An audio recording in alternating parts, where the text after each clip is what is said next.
stakende werkers sê hulle gaan nie langer uitgebuit word nie. Hulle eis 'n maandelikse salaris van R8.500 en het begin staak nadat onderhandelinge tussen hulle vakbond en die werkgewer op 'n dooiepunt uitgeloop het. It's feasible for the company because the company's income have increased with 70-something% over the past 3 years. But the workers' wages remain the same. In 'n verklaring sê die uitvoerende hoof, Anton Silje, die wynmakery bied 'n verhoging van 8% of R270 aan.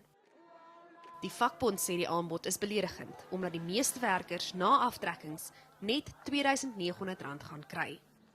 Marceline Berdien is een van die werkers.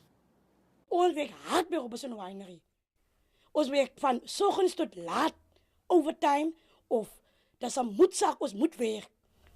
Sy en haar 2 kinders woon in 'n agterkamer en sy moet werk toe stap. Dit is nie vir my lekker om in 'n hok te bly met my kinders. As hulle vir ons kan 'n beter geld kan vir ons kan betaal, kan ek bekostig vir my kinders 'n huis. Die vakbond doen 'n beroep op wynliefhebbers en uitvoerders om die wynprodusent te boikot.